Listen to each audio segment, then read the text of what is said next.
Jesús es el que nos purifica. Muchas gracias. Vamos a orar entonces, hermanos, para empezar. Padre Celestial, Señor amados, te damos gracias por cada una de las personas que está aquí presente, Señor. Te damos gracias de que tú las has traído. Tú nos traes a nosotros, Señor. Tú nos das las ganas, nos das las energías. Tú eres el que nos busca indirectamente para que te sigamos y a veces directamente, Señor, como hemos aprendido. Señor, venimos y te pedimos en el nombre de tu Hijo amado que cualquier pensamiento que nos quiere distraer de tu palabra, te pedimos que tomes esos pensamientos cautivos, Señor, y los alejes de nosotros. Te pedimos de que nos ayudes a escuchar bien, a poner atención de lo que tú quieres que nosotros aprendamos, Señor. Señor, qué lindo y qué privilegio tan grande de poder escuchar tu palabra, Señor. Es un privilegio estar aquí, Señor, para todos nosotros. Y gracias, Señor, que tú creaste la iglesia para que nosotros pudiéramos ser discipulados directamente a través de tu palabra. Señor, te pedimos que bendigas tu palabra y que la podamos entender y escuchar. En el nombre de Jesús, amén. Entonces vamos a leer juntos Juan 2 del 1 al 11. Aquí va a salir en la pantalla.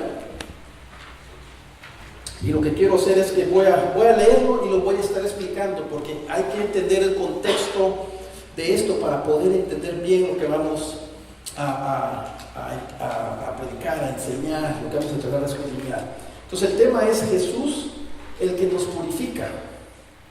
Dice aquí en Juan 2, versículo 1 al 11, dice lo siguiente: al tercer día se celebró una boda en Caná de Galilea.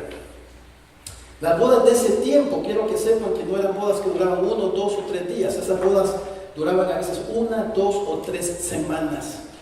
Para ellos una boda era algo de celebrar, era algo muy enorme, era algo muy grande. Entonces aquí tenemos que había una boda en Caná de Galilea y estaba ahí la madre de Jesús. Se va a dar cuenta que aquí no dice María, dice la madre. Juan tiene un propósito porque usa madre en vez de María, y lo vamos a explicar después. Y estaba ahí en la boda la madre de Jesús. Y en el versículo 2 dice: y también Jesús fue invitado con sus discípulos a la boda. Esto nos dice que María ya estaba ahí. Y después nos dice que los discípulos y Jesús fueron invitados a ir a la boda, a participar. Versículo 3 dice: cuando se acabó el vino, la madre de Jesús le dijo: no tienen vino. Ok, muy importante entender la cultura judía en esos tiempos. El vino, la comida, todas esas cosas que tenían que ver con la celebración de la fiesta eran muy importantes para ellos. Si una persona que estaba encargada del vino no había ordenado suficiente vino, o había llegado más gente y no estaba al tanto de que el vino se había acabado, iba a ser una tacha, iba a ser una ocasión de vergüenza, no tanto para la persona encargada, no solo para la persona que estaba encargada del vino, de ver que había suficiente vino, sino también para el novio de la fiesta. En ese tiempo hasta se hacían demandas legales, porque en la fiesta había faltado vino o había faltado comida. Solo quiero que sepan qué tan serio era eso. Imagínese usted, los novios demandaban, la novia demandaba al novio porque el novio era el encargado de que hubiera suficiente comida y suficiente vino. Aquí tenemos que dice que la madre de Jesús, otra vez madre, no dice María, la madre de Jesús le dijo: no tienen vino.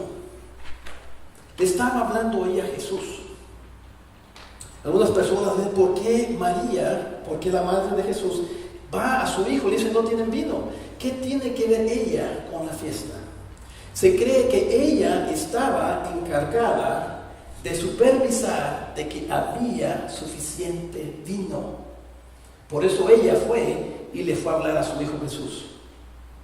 Se da cuenta que, si recuerda usted, la madre de Jesús, ella había recibido un ángel, le dijo que el Hijo de Dios estaba en ella y que iba a nacer. Ella sabía quién era Jesús. Realmente qué tanto entendía no sabemos, pero ella sabía que podía ir con cualquier problema a Jesús y que Jesús siempre lo resolvía.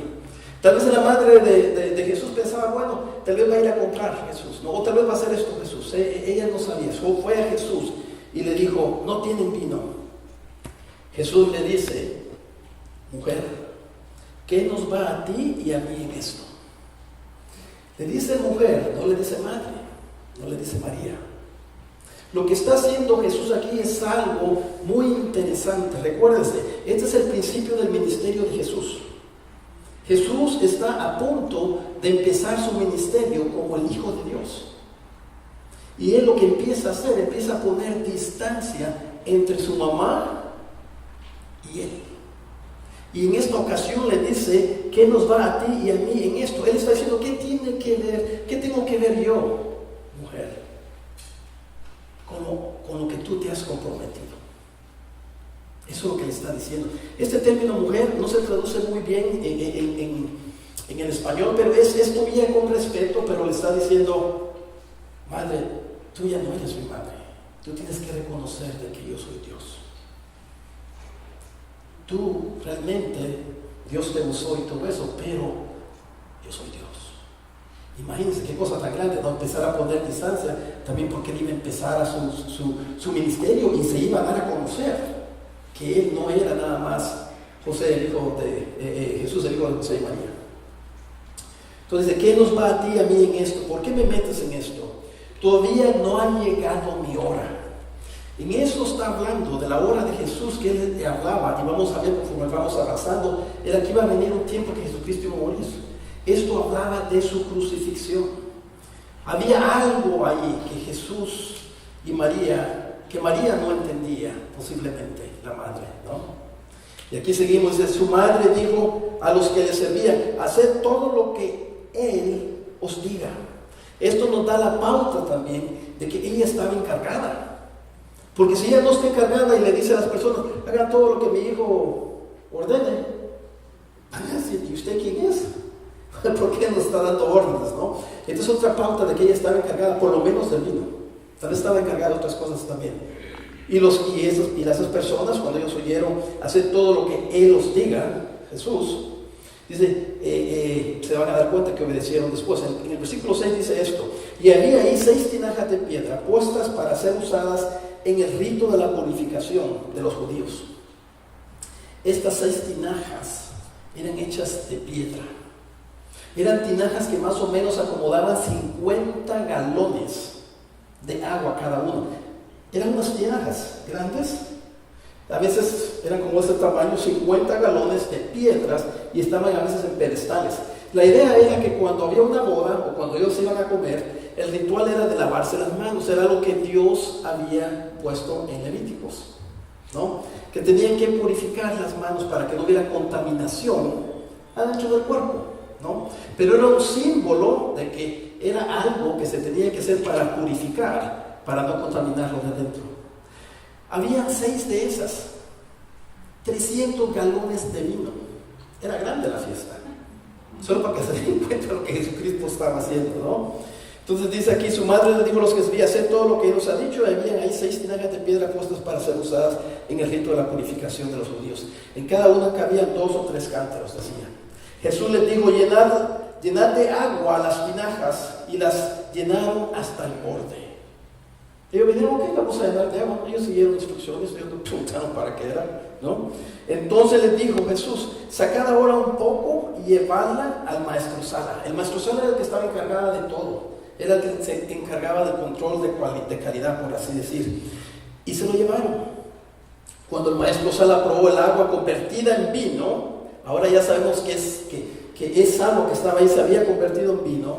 Y como no sabía de dónde era, pero los que le servían, los que servían el vino, que había sacado del agua, lo sabían.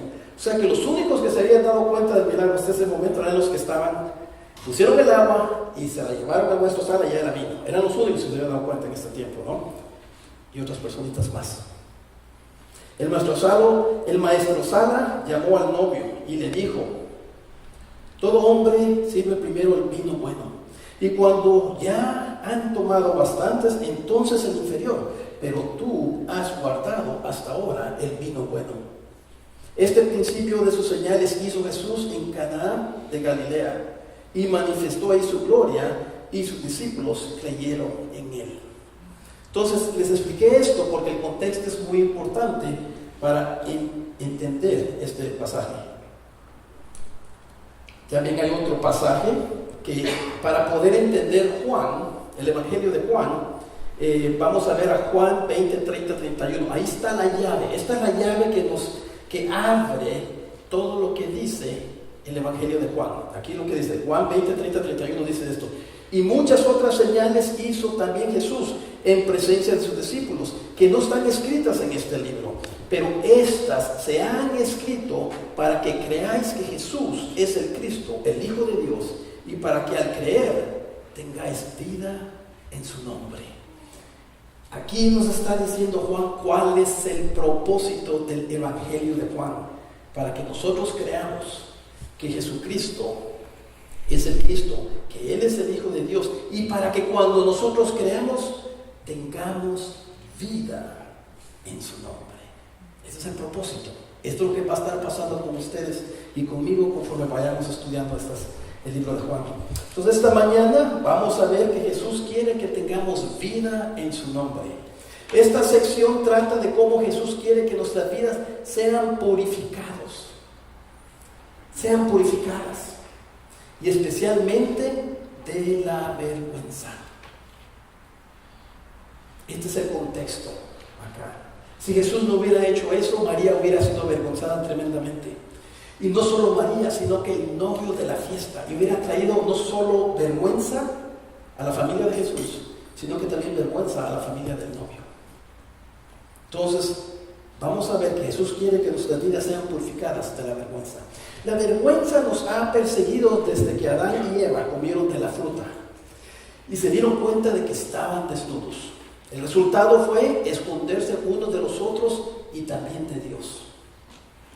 Se encontraron a sí mismos bajo el justo juicio de Dios, expuestos al juicio y al rechazo pecaminoso de los pecadores y abiertos a las acusaciones condenatorias del maligno.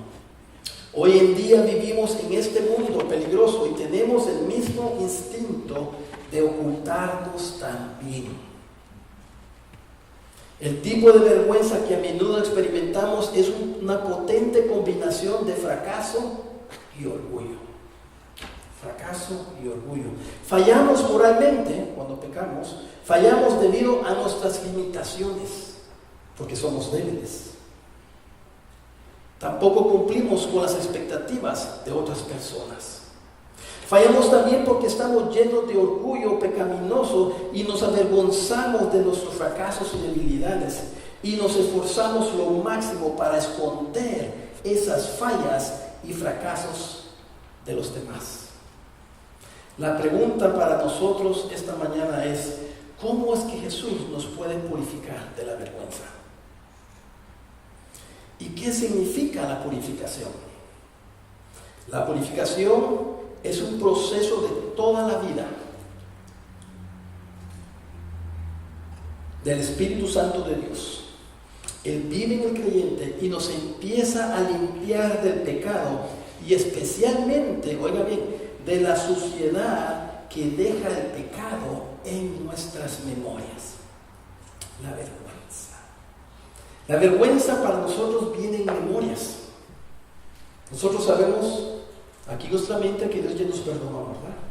Y que Él pagó por todo eso, pero hay ahí suciedad que todavía está en nuestras memorias que nos da vergüenza. ¿Y qué pasa cuando no dejamos que la palabra de Dios, no dejamos que el mensaje de Dios entre y limpie esa escoria que ha dejado el pecado en nuestro pensar? La vergüenza nos paraliza cuando queremos actuar aún para hacer algo bueno. Voy a fallar, no lo voy a hacer, porque si fallo, ¡ay, qué vergüenza! Eso es lo que hace.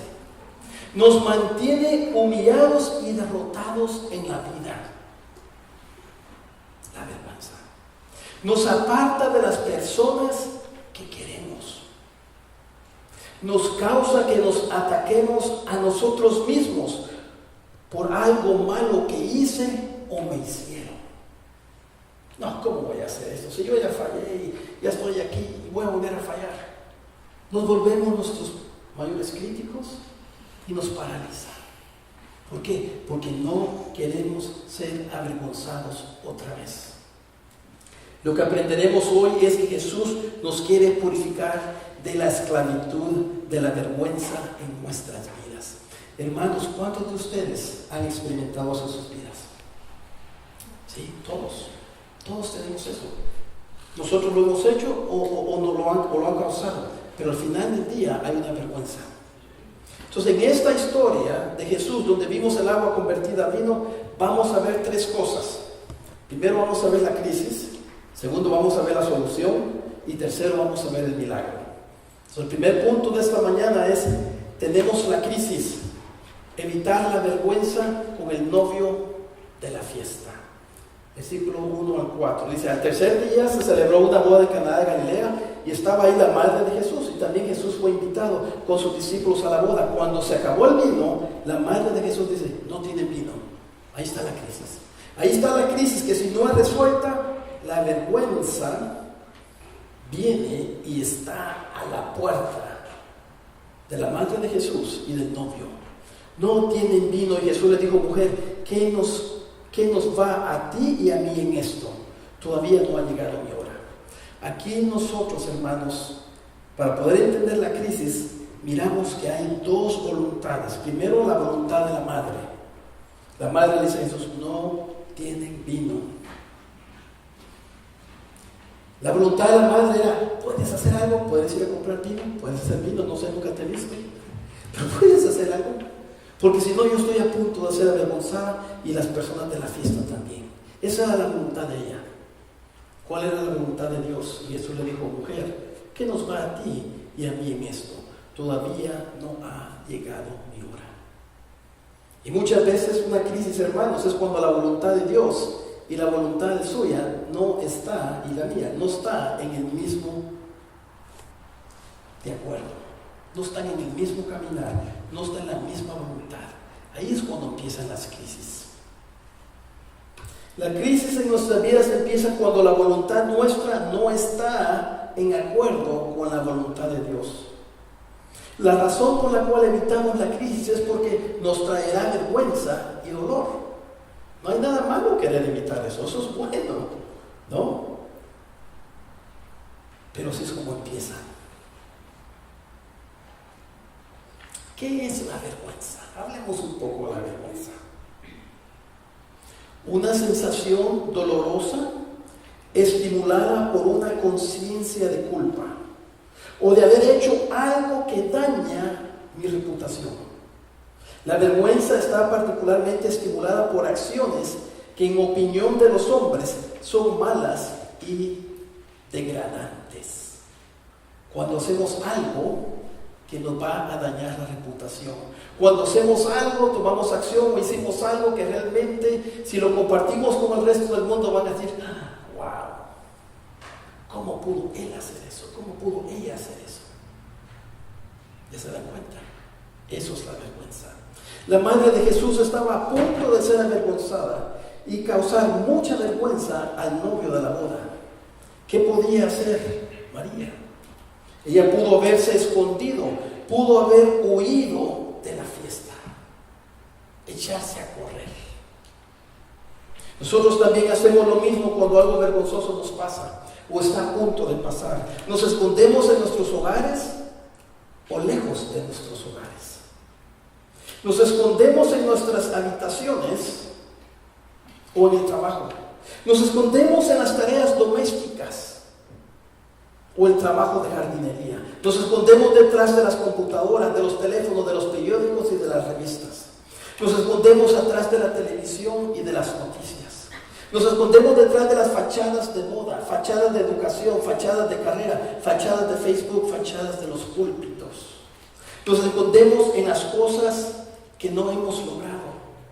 Nos escondemos detrás de la tristeza y del humor. Nos escondemos detrás de la valentía y de la timidez. Nos escondemos en la extroversión o la introversión. Eso es lo que hace la vergüenza. nos causa que huyamos y nos escondamos. Como usted puede ver, todos queremos esconder nuestra vergüenza. Usted nunca va a conocer a una persona que, hey, mire lo que hice, ¿no? Y se le va. No, al contrario. Si usted empieza a hablar así, su esposa o su esposo, un amigo está ahí, le va a dar un codazo. No digas nada. Te estás avergonzando, vas a traer vergüenza. ¿Se dan cuenta? Entonces, ¿qué podemos hacer cuando nosotros estamos a punto de ser avergonzados, hermanos? Tenemos la solución, el segundo punto. Confiar en Jesús en medio de nuestra vergüenza. Esto está en el versículo 5 al 10 y vamos a leerlo. Dice, confiemos a Jesús con nuestra vergüenza que ya hemos experimentado o con la vergüenza que nos puede suceder. ¿Ok? Su madre dijo a los que le servían, haced todo lo que Él os diga. ¿Qué está haciendo ahí la madre de Jesús? Ella está poniendo su confianza en ¿quién? En Jesús. Ella realmente no tenía forma de saber qué iba a hacer Jesús. Si Jesús dice, bueno, no voy a hacer nada. No hay nada. No se hace nada. Pero ella confió en Jesús. Tener confianza en Jesús quiere decir, Jesús, tú estás encargado de esta situación. Esta es una crisis. Tú decides qué se hace. Yo sé que tú vas a decidir lo que es mejor. Y como hemos visto, vienen y llenan el agua y Jesús convierte todo en vino. Entonces la madre de Jesús confía en Jesús, hacer todo lo que Él os diga. Ella no sabía qué era lo que iba a hacer. Es fácil confiar en una persona cuando usted sabe qué va a hacer esa persona, ¿verdad? Oh, si yo voy ahí, Él me va a ayudar. Él me dijo que me iba a ayudar. Yo confío en Él. Pero si usted no sabe, eso es realmente confianza. Y aquí es lo que nosotros decimos, Dios mío, está en tus manos. Yo confío en ti. También vemos que Jesús responde con 3 instrucciones a las personas que están ahí. Podríamos llamarles mandamientos, porque cada vez que Jesús habla y dice algo, es un mandamiento, hermanos. Él es la palabra de Dios. No hay otra forma de verlo. En el versículo 7 dice, Jesús les dijo, llenad de agua las tinajas. Fuerza imperativa. Llenad de agua las tinajas, y ahí ustedes ven la obediencia, y las llenaron hasta el borde. Imagínense, ¿no? La autoridad de Jesús, que no solo la llenaron, sino que la llenaron hasta el borde, estaba rebasando el agua. Otra orden. Jesús les dijo, sacad ahora un poco, sacad, imperativo. Les dio un mandamiento a ellos, y dice, y llevadlo al maestro de sala, al que está encargada de probar todo y control de calidad de la fiesta, que todo está bien. Y se ve la obediencia de estos siervos. Esa palabra ahí, que los que servían, esta palabra no es la palabra en griego de esclavo. Esta es la palabra de que estas eran personas, amigos o familiares, que estaban ayudando en la fiesta. Y se lo llevaron, ellos obedecieron. La verdad es que pocos obedecen a Dios cuando todo va bien. Cuando no hay crisis, no obedecemos a Dios. Todos. Nos cuesta, ¿verdad? Pero hermanos, cuando hay crisis y tenemos una emergencia y queremos evitar la vergüenza en este contexto, ahí sí vamos a escuchar todo, ¿verdad? Ahí vamos a poner un poquito de atención. Ustedes se pueden dar cuenta que Jesús se presenta en nuestras vidas en los momentos de crisis. Siempre se presenta todo el tiempo, pero nosotros lo miramos en los momentos de crisis. Y Él viene aquí en este momento de crisis, da instrucciones y lo obedece. Dios usa los momentos de crisis para purificarnos. Cuando todo va bien, no hacemos caso a que Jesucristo se muestre, nos busque indirectamente, andamos bien. Pero cuando hay crisis, esos son los momentos que Dios usa para acercarnos más a Él y para purificarnos. La verdad es que son pocos los que obedecemos a Dios. Y Dios usa estos momentos de crisis para purificarnos. En los momentos de crisis, ¿qué es lo que vamos a hacer? ¿Vamos a confiar en Jesús? Ahí usted se va a dar cuenta que está dentro de su corazón. ¿Vamos a escondernos? ¿Vamos a huir? ¿O vamos vamos a ir a Jesús? ¿O vamos a ir a Jesús? La madre de Jesús fue a su hijo. ¿Cómo es que nosotros mostramos que le confiamos a Jesús? ¿Cómo usted puede saber que realmente está poniendo su confianza en Jesús un poquito más todos los días? Gloria a Dios, usted ya lo está poniendo y Dios, usted se ha dado cuenta aquí en Jesús, pero vamos siguiendo en eso, vamos creciendo en eso. ¿Cómo es que lo sabemos? Cuando nosotros obedecemos. Y obedeciendo lo que ya Él nos ha dicho en la Biblia. Cuando usted tenga un momento de crisis, usted no sabe qué hacer, usted no sabe cómo resolver esos problemas, vaya a Jesús. ¿Cómo es que hacemos esto? Vaya a la Biblia. Ahí en la Biblia están todos los conceptos que usted necesita para solucionar su problema. Ahí están. Ahí están. Ahí le va a decir. Y no solo eso, cuando usted va a Él, si no hay una salida, Dios mismo va a hacer un milagro, si esa es su voluntad de Él. Entonces nosotros queremos evitar ser avergonzados. Y eso es lo mismo, oigan bien, que Jesús quiere para nosotros también. Jesús no quiere que usted sea avergonzado. Él no quiere eso, pero tenemos que confiar. Jesús sufrió vergüenza Él mismo para que nosotros no seamos avergonzados. ¿Sabía usted que Jesús sí sabe y entiende que es ser avergonzado? Mire, Hebreos 12 al 2, esto es lo que dice la palabra de Dios. Hebreos 12, versículo 2 dice: puestos los ojos en Jesús, el autor y el consumador de la fe, quien por el gozo puesto delante de Él soportó la cruz, menospreciando la vergüenza, y se ha sentado a la diestra del Padre. Esa frase de ahí, que Él menospreció la vergüenza, Él sabía que iba a ser avergonzado, pero por el gozo que Él tenía por todos nosotros, que sabía de un día íbamos a estar con Él para vivir eternamente, Él menospreció la vergüenza. ¿Qué me pueden hacer? ¿Me van a avergonzar? Ok, está bien. La hizo a un lado. La menospreció, ni la consideró algo que era de ponerle atención por el gozo que Él tenía. Él tomó nuestra vergüenza para que nosotros no seamos avergonzados. Si nosotros corrimos de la crisis, si nosotros huimos, si nosotros nos escondemos, está ese potencial ahí de vergüenza. Pero si nosotros vamos a Jesús, Él va a hacer todo lo posible para que usted y yo no suframos vergüenza. Y si sufrimos vergüenza, no va a ser por un pecado que hicimos, no va a ser por esto, no va a ser por, tal vez va a ser porque estamos siendo perseguidos en su nombre. Es distinto. El querer refugiarse de la vergüenza es normal, pero tenemos que escondernos en el refugio correcto. El refugio es Cristo. Todos buscamos el refugio, pero está allá afuera el refugio del mundo, como ya hablamos, y ahora está el refugio de Cristo. Mira lo que dice Hebreos 6, 18. Dice así, Hebreos 6, 18, dice: a fin de que por dos cosas inmutables, dos cosas que no se pueden cambiar, en las cuales es imposible que Dios mienta, los que hemos buscado refugio, seamos grandemente animados para hacernos de la esperanza puesta delante de nosotros. Jesús es nuestro refugio.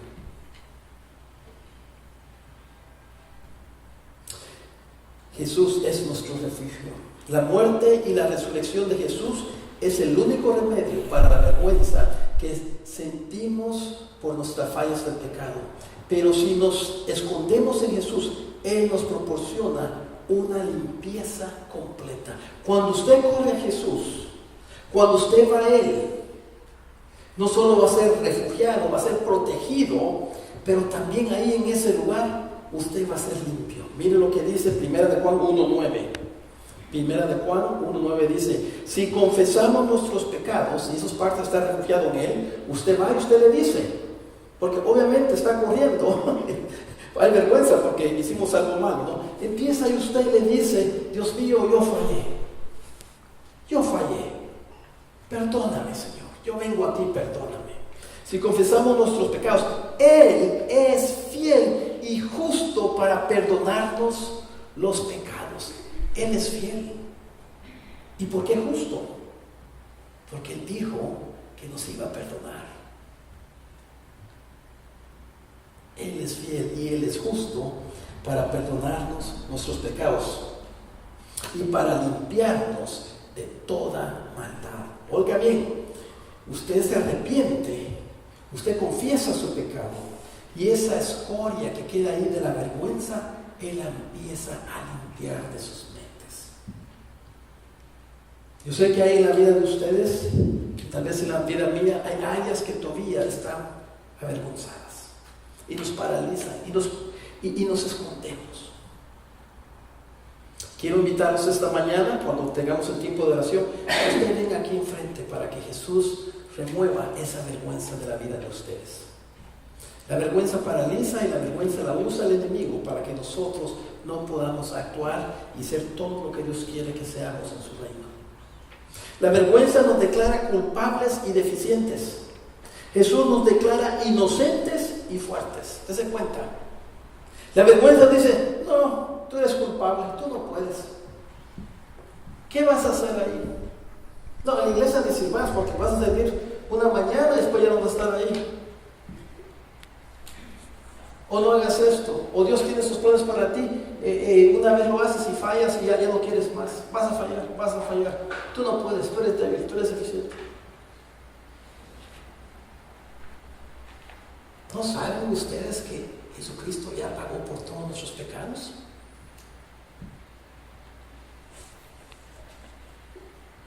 Estamos hablando de la vergüenza queda después.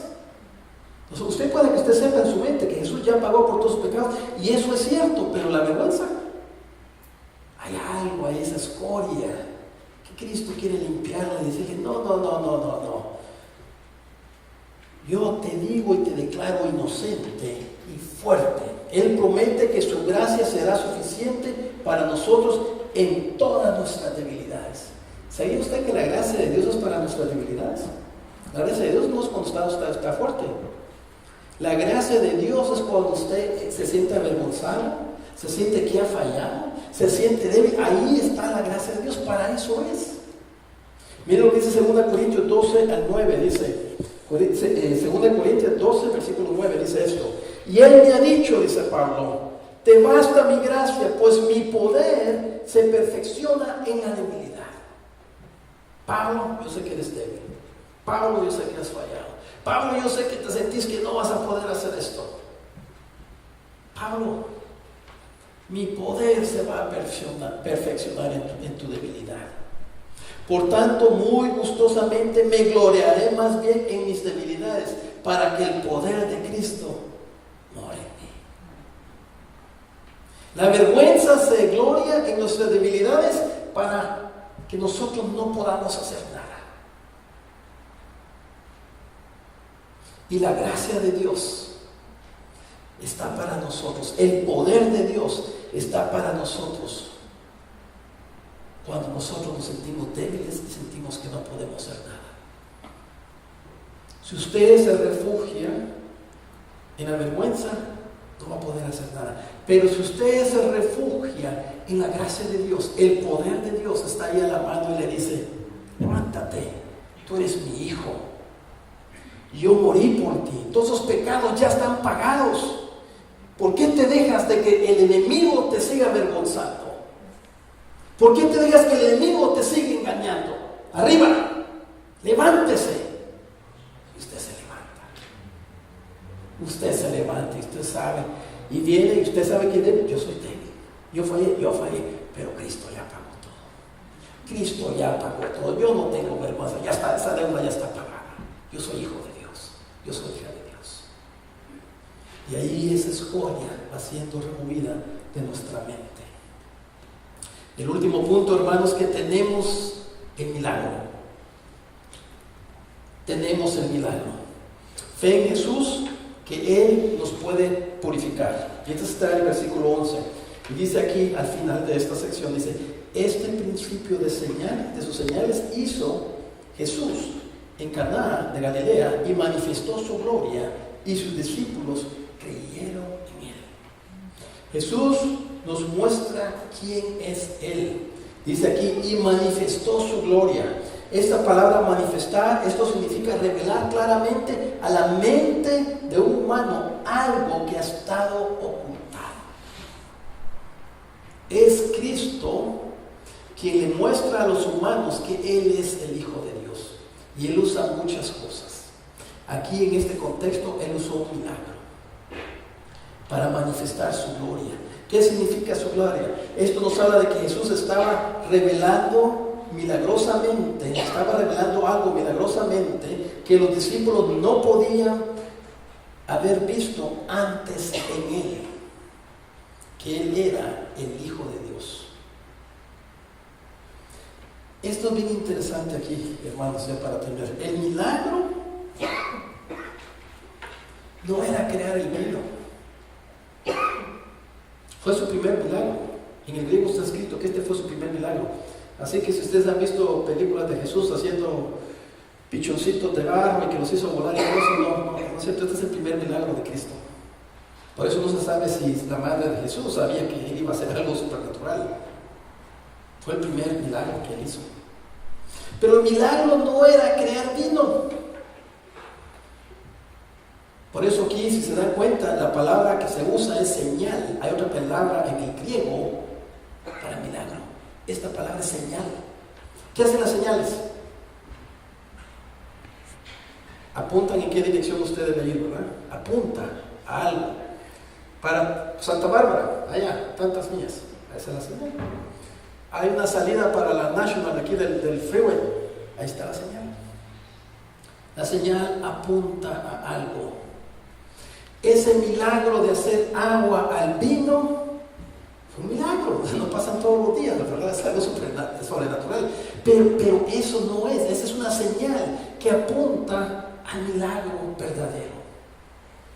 El milagro no es el crear vino, sino creer en Jesús. Ese es el milagro más grande. Que un humano que no conoce a Jesús y está muerto espiritualmente, sea resucitado espiritualmente por el poder de Dios y que puedan ver que Jesús es el Hijo de Dios. Si ustedes se dan cuenta, les mencioné antes de que había unas personas que habían visto el milagro, pero no creyeron, ¿verdad? ¿Quiénes eran estos? Los que les llenaron las vasijas con agua. Imagínense si usted hubiera estado ahí y usted le dicen, llena las vasijas de agua, usted la llena hasta arriba. Llévenle ahora al maestro Sal, ustedes agarran un tazón y se lo lleva. Y cuando usted va caminando, es vino. Ellos vieron esto. Pero ¿quiénes fueron los que creyeron aquí, hermanos? Y sus discípulos creyeron. Los discípulos, no menciona a estas otras personas, no sabemos cuántos eran. El maestro Sala nunca vio el milagro, ellos sabieron que le llevaron vino y lo probó y dijo, está bueno el vino, es de buena calidad, igual que el que se había servido antes. El milagro más grande de Dios no es crear cosas físicas y cambiar todo lo que es físico en algo nuevo como el vino o sanar a una persona. El milagro más grande es que nosotros podamos creer en Él. Pero pastor, ¿cómo va a ser ese el milagro más grande? Jesucristo pudo hacer todos esos milagros y no necesitaba que Él muriera. Él creó los cielos y la tierra. Génesis 1:1. Corintios habla de Él, que no hay nada que no ha sido creado a través de Él o por medio de Él o para Él. Jesús creó todo. Y cuando Él creó todo este mundo bello y todo este mundo extenso y el universo, fueron milagros grandes. Pero no necesitaba esos milagros, no necesitaba que Él muriera. Pero para que usted y yo podamos crear creer en Él, se necesitaba eso, la muerte de su Hijo. El milagro más grande no fue el vino, el milagro más grande es que sus discípulos creyeron en Él. El vino convertido en agua es un milagro pequeño que apunta al milagro más grande que es Jesús. ¿Qué significa realmente creer en Jesús? Creer en Jesús no solo es seguirle por las enseñanzas, no solo es hacer nuestro hogar con Él, pero también es poner nuestra fe en Él, porque Él quiere purificarnos. Él quiere darnos una vida mejor, limpiarnos de todo pecado, especialmente en este contexto de la vergüenza. Esto significa creer que Él nos ama intensamente. Y también cuando uno cree en Jesús con todo lo que tenemos, hay un propósito práctico para nosotros, hermanos. Y voy a terminar aquí con Juan 20, 30 al 31, la llave para entender el Evangelio de Juan. Pero estas se han escrito, estas palabras del Evangelio de Juan, para que creáis que Jesús es el Cristo, el Hijo de Dios, y para que al creer tengáis vida en su nombre. Él es el autor de la vida. Cuando nosotros ponemos nuestra fe en Cristo, nuestra vida va a cambiar.